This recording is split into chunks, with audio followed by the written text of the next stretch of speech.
సోదరీ సోదరులారా, ఈ రోజున మనం హెబ్రీ పత్రిక 3వ అధ్యాయం 7 నుండి 12వ వచనం వరకు పాఠం వింటాము.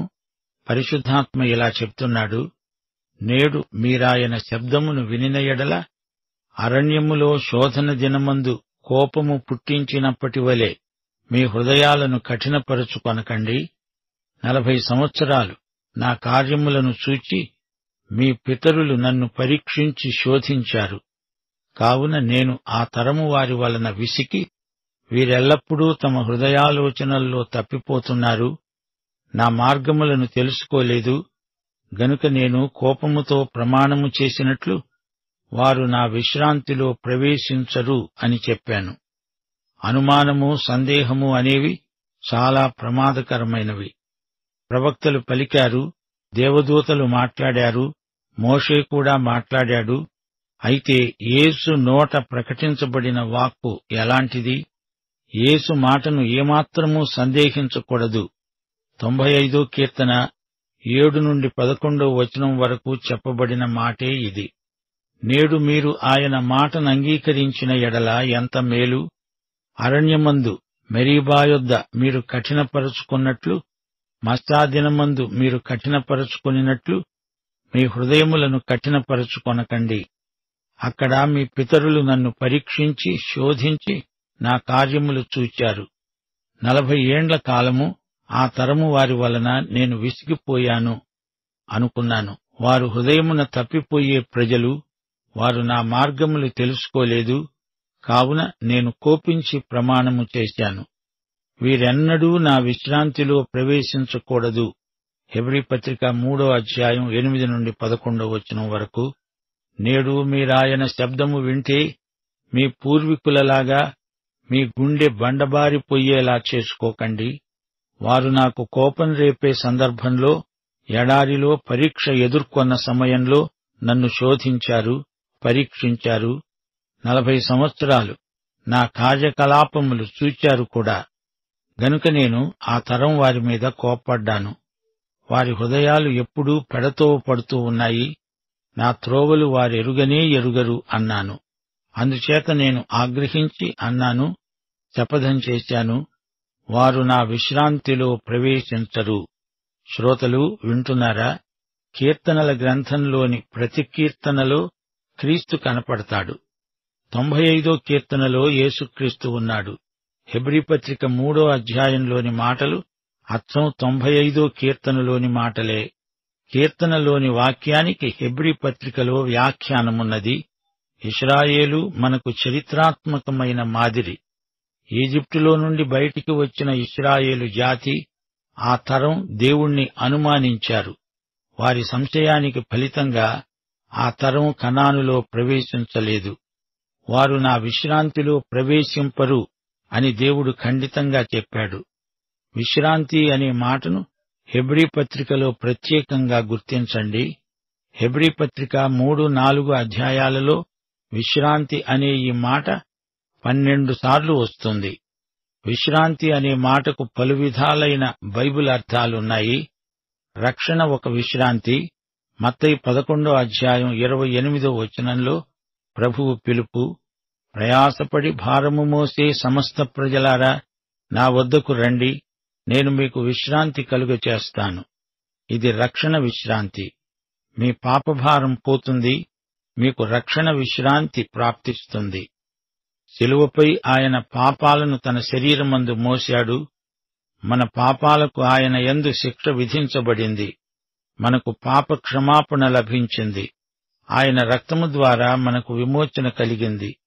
దేవుని క్షమాపణ కోసం నీవేమీ చేయనక్కర్లేదు, అంతా క్రీస్తే చేశాడు. ఆయనే అంతా చెల్లించాడు. ఆయన చనిపోయినప్పుడే రుణం తీరింది. నీవు చేయవలసిందల్లా ఆయన యందు విశ్వసించటమే. చరిత్రలో ఇశ్రాయేలు ప్రజలు ఈజిప్టు నుండి విడుదల పొందారు. అది వారికి విముక్తి, అది వారికి విశ్రాంతి. వారిప్పుడు ఈజిప్టులో బానిసలు కారు, వారికి విమోచన. పస్కా రక్తం వారికి విముక్తి సంకేతం. ఇశ్రాయేలీయుల ప్రతి ఇంటి తలుపుపై, ద్వారబంధముపై రక్తం. రక్తం ద్వారా వారికి విమోచన కలిగింది. దేవుని శక్తిని బట్టి వారికి విడుదల. దేవుడు వారిని ఎర్ర సముద్రం దాటించాడు. యేసు ప్రభు అంటున్నాడు, మీ మీద నా కాడి ఎత్తుకొని నా వద్ద నేర్చుకొనండి, అప్పుడు మీ ప్రాణములకు విశ్రాంతి దొరుకుతుంది. ఇది మరో విశ్రాంతి. ఇది విడుదల విశ్రాంతి కాదు, ఇది విధేయతకు ఫలితమైన విశ్రాంతి, క్రైస్తవ జీవితంలోని హాయి. ఇశ్రాయేలీయులు ఈజిప్టు నుండి విడుదల పొంది వచ్చినప్పుడు ఎర్ర సముద్రం దాటటంతోటే వారు పాట పాడారు. అది మోషే పాట. యెహోవాను గూర్చి గానం చేస్తాను, ఆయన మిగుల అతిశయించి జయించాడు. గుర్రమును దాని రౌతును ఆయన సముద్రములో పడద్రోశాడు. ఆయన మమ్ములను విమోచించాడు. ఆయన ఎంత గొప్ప దేవుడు! సీనాయి నుండి 11 రోజులు ప్రయాణం చేస్తే వాగ్దత్త భూమిలోకి వచ్చేస్తారు. అయితే వారు ఆ దేశం ఎలా ఉంటుందో చూడ్డానికి వేగుల వారిని పంపారు. దేవుడు అదంతా చూసుకుంటాడు, కాని వారు దేవుని మాట నమ్మలేదు. సరే, వేగుల వారిని వీరు పంపితే దేవుడు చూస్తూ ఊరుకున్నాడు. వెళ్లిన వేగులవారు ఏమి చూచారు? అందమైన ఆకర్షణీయమైన దేశం వారికి కనపడలేదు. వారికి రాక్షసులు కనిపించారు. వారి ముందు తాము మిడతలమనిపించింది. వారు దేవుణ్ణి, ఆయన శక్తిని మరచిపోయారు. వారు వచ్చి అందించిన నివేదికలో వారి పిరికితనం ఉట్టిపడుతున్నది. కాలేబు, యెహోషువ మాత్రం సరైన నివేదిక తెచ్చారు. దేవుడు మనకు తోడు, ఆయనే మనల్ని గెలిపిస్తాడు అని చెప్పారు. కాని ప్రజలు తప్పుడు నివేదికనే అంగీకరించారు. కొద్ది రోజుల్లో అయిపోయే ప్రయాణానికి వారికి 40 సంవత్సరాలు పట్టింది. కారణం అవిశ్వాసం. వాగ్దత్త భూమిలో ప్రవేశించడానికి వారు దేవుణ్ణి నమ్మలేదు. ఈజిప్టు నుండి వెలుపలికి వచ్చే వరకు దేవుణ్ణి నమ్మారు, నిజమే. కాని వారి విశ్వాసం వాగ్దత్త భూమిలో ప్రవేశించేటంత వరకు కొనసాగలేదు. అప్పటి అవిశ్వాసపు తరమంతా అరణ్యంలో నశించింది. వారి తరువాతి తరం పిల్లలు మాత్రమే కనానులో అడుగు పెట్టగలిగారు. యెహోషువ నేతృత్వంలో తరువాతి తరం వాగ్దత్త భూమిలో ప్రవేశించారు. అయితే వారు మరో నదిని, యొర్దానును దాటవలసి వచ్చింది. ఎలా దాటారు? దేవుడు నిబంధన మందసాన్ని పంపించాడు. మందసం దేవుని సన్నిధికి సంకేతం. ఈ మందసాన్ని యాజకులు తమ భుజాల మీద మోస్తున్నారు. వారి పాదాలు తీరపు అంచున నీళ్లను తాకగానే యొర్దాను నదీ జలం 2 భాగాలుగా చీలిపోయింది. యెహోషువ 3:17 జనులు యెరికో ఎదురుగా దాటగా యెహోవా నిబంధన మందసమును మోసే యాజకులు యొర్దాను మధ్య ఆరిన నేలపై స్థిరంగా నిలిచారు. జనులందరూ యొర్దానును దాటటం తుదముట్టే వరకు ఇశ్రాయేలీయులందరూ ఆరిన నేల మీద దాటుతూ వచ్చారు. నది మధ్య నుండి వారు 12 రాళ్లు తీశారు. మందసముతో యాజకులు ఇంకా అక్కడే నిలిచి ఉన్నారు. ఆ రాళ్లను జ్ఞాపకార్థముగా స్తూపములుగా నిలువబెట్టారు. తిరిగి యొర్దాను ప్రవాహ జలములు వచ్చి ఆ రాళ్లను ముంచివేశాయి. అది యేసు మరణానికి సంకేతం. ఆ రాళ్లు అవతలి తీరాన నిలిపిన స్థలం, అది యేసు పునరుత్థానానికి సంకేతం. రోమాపత్రిక 6:4 పౌలు ఇదే సంగతి ప్రస్తావించాడు. అన్నాడు, తండ్రి మహిమ వలన క్రీస్తు మృతులలో నుండి ఎలాగు లేపబడ్డాడో అలాగే మనమును నూతన జీవము పొందిన వారమై నడుచుకున్నట్లు మనము బాప్తిస్మము వలన మరణములో పాలు పొందటానికి ఆయనతో కూడా పాతిపెట్టబడ్డాము. సజీవుడైన క్రీస్తుతో సంయుక్తమయ్యాము గనుక పరమ కానాను చేరగలం. కానాను అంటే పరలోకం కాదు, నిజమే. మనకు నిత్య విశ్రాంతి ఇచ్చేవాడు ప్రభువే. ఈ లోకంలో ఉండగా విశ్వాసులకు ఉండవలసిన విశ్రాంతి నీకుందా? నీవు క్రైస్తవ విశ్వాసివైనందుకు ఆనందిస్తున్నావా? దేవుని వాక్యం వింటున్నావా? చదువుతున్నావా? దాన్ని నమ్ముతున్నావా? దేవుని వాక్యము ఎంతో శక్తిగలదని హెబ్రీ పత్రిక చెబుతోంది. పలకబడిన వాక్యం ఉంది, రాయబడిన వాక్యమూ ఉంది. యేసుక్రీస్తే శరీరధారి అయిన వాక్యం. దేవుని వాక్యాన్ని వినకుండా నీవు దేవుణ్ణి మెప్పించలేవు. యేసుక్రీస్తు యొక్క వ్యక్తిత్వం దేవుని వాక్యమే. వాక్యాన్ని ప్రేమించేవారే దేవుని బిడ్డలు. పౌలు ఈ హెబ్రీ పత్రికను ఎవరికి రాస్తున్నాడు? రక్షించబడ్డాము గాని క్రైస్తవ జీవిత ఆశీర్వాదాలను పూర్తిగా అనుభవించలేదు. అలాంటి వారికి ఇది రాయబడింది. వీరు దేవుణ్ణి, దేవుని మాటను సందేహిస్తున్నారు, పూర్తిగా నమ్మలేకపోతున్నారు. దానికి ఫలితంగా వీరు అరణ్యవాసం చేస్తున్నారు. అరణ్యంలోని అనుభవం వీరికి ప్రాప్తించింది. కావున నేను ఆ తరము వారి వలన విసికి అన్నాను, వీరు ఎల్లప్పుడూ తమ హృదయాలోచనల్లో తప్పిపోతున్నారు, నా మార్గములను తెలుసుకొనలేదు. వీరు తమ మనసులలో తప్పిపోయారా? కాదు, తమ హృదయాలలో తప్పిపోయారు. ఈజిప్టులో నుండి వచ్చివేసిన ఆ తరం ఇశ్రాయేలీయులను గురించి పౌలు తన తరంలోని హీబ్రూ క్రైస్తవులకు జ్ఞాపకం చేస్తున్నాడు. అలనాడు ఇశ్రాయేలీయులు చేసిన తప్పు మీరు చెయ్యకండి అని వారిని హెచ్చరిస్తున్నాడు. హృదయాలలో తప్పిపోయేరు, జాగ్రత్త. నాడు నేడు పరిశుద్ధాత్మ ఇదే మేలుకొలుపు మనకు కలిగిస్తున్నాడు. దేవుడంటున్నాడు, నేను కోపముతో ప్రమాణం చేశాను. దేవుడు ప్రమాణం చేయవలసిన అవసరం లేదుగాని ఆయన కోపగించి ప్రమాణపూర్వకంగా శపథం చేస్తున్నాడు. వారు నా విశ్రాంతిలో ప్రవేశింపరు అంటున్నాడు దేవుడు. అవిశ్వాసము చేత వారు వాగ్దత్త భూమిలో ప్రవేశించలేకపోయారు. యేసుక్రీస్తును నీ స్వకీయ రక్షకుడుగా అంగీకరించి విశ్వాసము ద్వారా ఆయనతో దినదినము నడుస్తూ ఆయనకు నీ జీవితాన్ని సమర్పించుకోకపోతే పరమకానాను చేరలేవు. అందలి ఆశీర్వాదాలన్నీ కోల్పోతావు. మన సంఘాలలో అరణ్య క్రైస్తవులు కొందరున్నారు. అరణ్యమంటే మరణస్థలం. అరణ్యవాసులకు శాంతి ఉండదు, విశ్రాంతి ఉండదు. అరణ్యంలో చిక్కుబడిపోయిన వ్యక్తికి గమ్యమేదో తెలియదు. అరణ్యంలో తిరుగాడే ఇశ్రాయేలీయులతో ప్రభు అన్నాడు, మీరు విశ్రాంతి అంటే ఏమిటో తెలియకుండా ఉన్నారు. ఈ రోజున కూడా చాలామంది విశ్వాసులకు విశ్రాంతి అంటే ఏమిటో అర్థం కాకుండా పోతోంది. విశ్వాసులలో అల్ప విశ్వాసులు, అవిశ్వాసులు కొందరున్నారు. అందుచేత వీరు విశ్రాంతిలో ప్రవేశింపలేరు. 12వ వచనం, సహోదరులారా, జీవము గల దేవుణ్ణి విడిచిపోవునట్టి విశ్వాసము లేని దుష్టహృదయము మీలో ఎవనియందైనా ఒకవేళ ఉంటుందేమో అని జాగ్రత్తగా చూచుకోండి.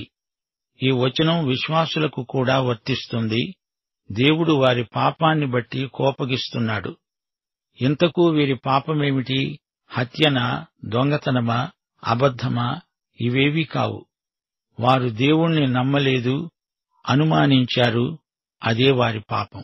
సోదరీ సోదరులారా, వింటున్నారా? పాత నిబంధన లేఖనాలను కొత్త నిబంధన కాలానికి పౌలు ఏ విధంగా అన్వయించాడో గమనించండి. అవిశ్వాసము, అవిధేయత ఏమాత్రము విశ్వాసులలో పొడసూపటానికి వీల్లేదు అనడానికి 95వ కీర్తనను ఈ రచయిత ఉటంకిస్తున్నాడు. ఈజిప్టు నుండి కానాను వరకు ఇశ్రాయేలీయుల ప్రయాణాన్ని పేర్కొంటున్నాడు. రెఫెదీము అనే చోట ఇశ్రాయేలీయుల అవిశ్వాసం, దేవుణ్ణి గురించి, దేవుని సేవకుడైన మోషేను గురించి వారు సణిగారు. నీళ్లు లేవని గొడవ చేశారు. ఆ స్థలానికి మస్సా అని పేరు. మస్సా అంటే శోధన, మెరీబా అంటే వివాదం. మరో స్థలం కాదేషు. ప్రజలు మళ్లీ సణగసాగారు. దేవుడు అద్భుతంగా వారికి నీరు సరఫరా చేశాడు. వారి హృదయం కఠినమైంది. దేవుని మంచితనం వారిని పశ్చాత్తాపానికి నడిపించలేకపోయింది. వారు దేవుణ్ణి శోధించారు. హృదయాలను వారెంతో కఠినం చేసుకున్నారు. అలనాటి ఇశ్రాయేలు వారి తరం అలాంటిది. వారు దేవుణ్ణి శోధించారు. యేసు ప్రభువు యెరూషలేమును గురించి ఎంతో ఏడ్చాడు. నీవు ఈ నీ దినమందైనా సమాధాన సంబంధమైన సంగతులను తెలుసుకొనిన ఎడల నీకెంతో మేలు. గాని ఇప్పుడవి నీ కన్నులకు మరుగు చేయబడి ఉన్నవి. ఆ తరం ఇశ్రాయేలీయులకు శిక్ష. వారు కనానులో ప్రవేశించరు. విధేయులు, విశ్వాసులు మాత్రమే అందులో ప్రవేశిస్తారు. ఇశ్రాయేలీయులు 40 సంవత్సరాలు అరణ్యంలో తిరుగాడారు. ప్రభువు శిలువవేత మొదలుకొని యెరూషలేము నాశనం వరకు సరిగ్గా 40 సంవత్సరాలు గడిచాయి. దేవాలయం ధ్వంసమైంది, బలులాగిపోయాయి, యూదులు చెదరిపోయారు. చరిత్ర పాఠం ఇదే. అవిశ్వాసం, అవిధేయత వల్ల వీరు విశ్రాంతిలో ప్రవేశించరు. ఈ పాఠంలో విశ్వాసము లేని దుష్ట హృదయం పేర్కొనబడింది. అట్టి హృదయము గలవారు జీవము గల దేవునికి దూరమైపోతారు. ప్రతి ఒక్కరూ ఈ విషయంలో ఆత్మ పరీక్ష చేసుకోవాలి. బలమైన విశ్వాసము నుండి పడిపోయి అవమానకరమైన విమత సిద్ధాంతముల విషవలయంలో చిక్కుకున్నారు. బయటికి బాగానే ఉన్నట్లు కనపడతారు, కాని హృదయంలో సజీవ దేవుని యందు విశ్వాసం లేదు. విశ్వాసుల హృదయాలు ఎప్పటికప్పుడు నూతనపరచబడుతూ ఉండాలి. హృదయములో దుష్టత్వము, స్వార్థము, లౌకిక వాంఛలు, ఈ బలహీనతలను పోగొట్టుకోవాలి. అవిశ్వాసమే పాపం. హృదయాన్ని ప్రభువు వైపునకు మరల్చుకోవాలి. పరిశుద్ధాత్మ స్వరం, నేడు మీరు ఆయన శబ్దమును విన్న ఎడల అరణ్యములో శోధన దినమందు కోపము పుట్టించినప్పటి వలె మీ హృదయాలను కఠినపరచుకోవద్దు. మాట్లాడేది పరిశుద్ధాత్మ. ఆత్మస్వరము చెవిగలవాడు వినాలి. దేవుడు చెబుతున్నది విమోచనాత్మక సత్యం. దినముల అంతమందు దేవుడు తన కుమారుని ద్వారా పరిశుద్ధాత్మ ద్వారా మాట్లాడుతున్నాడు. 2 కొరింథీ 5:20 పౌలంటున్నాడు, దేవుడు మా ద్వారా వేడుకొన్నట్లు మేము క్రీస్తుకు రాయబారులమై దేవునితో సమాధానపడండని క్రీస్తు పక్షముగా మిమ్మును బతిమాలుకుంటున్నాము. దైవస్వరం చెవులున్న ప్రతి ఒక్కరికి సర్వకాల సర్వావస్థల్లో వినబడుతూనే ఉంటుంది. దేవుని స్వరమును నిర్లక్ష్యం చేయకూడదు. ఆయన ఆజ్ఞలను సత్వరమే శిరసావహించాలి. ఎప్పుడు వినాలి? నేడు మీరాయన స్వరం వినాల్సిన సమయం. రేపు ఏమి సంభవిస్తుందో మీకు తెలియదు. మీ జీవమేపాటిది? మీరు కొంతసేపు కనపడి అంతలో మాయమైపోయే ఆవిరి వంటివారే. కీర్తనలు 81:13 అయ్యో, నా ప్రజలు నా మాట వినిన ఎడల ఎంత మేలు! దేవుడు ఈ విషయంలో గట్టిగా మందలిస్తున్నాడు. మీ హృదయాలను కఠినం చేసుకోవద్దు. మొక్కగా ఉన్నప్పుడు వంగుతుంది, మానైనప్పుడు వంగదు. దేవుని స్వరం, పరిశుద్ధాత్మ స్వరం వెనక చాలామంది హృదయాలు బండబారిపోతున్నాయి. ఇలాంటి వారు మనస్సాక్షిని తొక్కిపట్టేస్తారు, విధులను వాయిదా వేస్తారు, గొప్ప రక్షణను నిర్లక్ష్యం చేస్తారు, పరిశుద్ధాత్మను ఎదిరిస్తారు, దుఃఖపరుస్తారు, ఆర్పుతారు. వాతవేయబడిన మనస్సాక్షి గలవారు. నైతికంగా, ఆధ్యాత్మికంగా వారి నుండి పరిశుద్ధాత్మ స్వరానికి ప్రతిస్పందన రాదు. శ్రోతలు, ఈ పాఠంలో విశ్వాసము లేని దుష్ట హృదయము జీవము గల దేవుణ్ణి విడిచిపెట్టిపోతుందని చెప్పబడింది. గనుక జాగ్రత్త. ఆత్మపరీక్ష చేసుకోండి. ఇదే ప్రబోధం మన హృదయాలలో మరల మారుమోగాలి. దేవునికి దూరమైపోవటానికి కారణం విమత బోధలు, తప్పుడు సిద్ధాంతాలు. హృదయ స్థితిని గురించి ఇక్కడ హెచ్చరిక చేయబడింది. హృదయాలోచనల్లో వారు తప్పిపోతున్నారు. అనగా వారి ప్రేమ, ప్రభువు పట్ల భక్తి తగ్గుముఖం పట్టాయి. ఇది హృదయ స్థితి గనుక బయటికి కనపడదు. అందుకే జాగ్రత్తగా పసికట్టాలి. ఆత్మపరీక్ష చేసుకొని చూడాలి. వీరిది ఆధ్యాత్మిక పతనం. అంతరంగంలో దేవునికి దూరమైపోతున్నారు. పైకి దేవునికి దగ్గరగా ఉన్నట్లే కనపడుతున్నారు. తప్పిపోయిన కుమారుడి అన్న తంతు ఇదే. తండ్రి దగ్గరే ఉన్నట్లు ఉండి తండ్రికి దూరమైపోయాడు. హృదయ భ్రష్టుడు. ఇది నైతిక భ్రష్టత్వం. హృదయం దేవునికి దూరంగా ఎక్కడో అరణ్యంలో తిరుగాడుతోంది. దేవుడు యేసును మృతులలో నుండి లేపాడని నీ హృదయమందు విశ్వసించిన ఎడల నీవు రక్షించబడతావు. నీతి కలుగునట్లు మనుష్యుడు హృదయములో విశ్వసిస్తాడు. విశ్వాసహీనమైన దుష్ట హృదయం ఎప్పటికైనా ప్రమాదమే, విషాదమే. జీవము గల దేవునికి దగ్గరగా రానివాడు దూరమైపోతున్నట్లే. ఆత్మ క్షీణిస్తుంది. అవిశ్వాసం వల్ల వీరు దేవుని విశ్రాంతిలో ప్రవేశించలేకపోతున్నారు. పాపక్షమాపణ, విశ్రాంతి, ఆనందం, ఆదరణ, అంతఃకరణ అన్నీ అడుగంటిపోతాయి. విశ్వాసము లేనిదే ఆత్మయందు ప్రభువుతో సంయుక్తపరచబడడం అసాధ్యం. సత్యం, పవిత్రత, ప్రేమ, నీతి, భక్తి, నైతిక కృషి, అభివృద్ధి అన్నీ పూర్తిగా అంతరించిపోతాయి. జాగ్రత్త. విశ్వాసులారా, అప్రమత్తులు కండి, మేలుకొనండి, మెళుకువగా ఉండి ప్రార్థన చేయండి.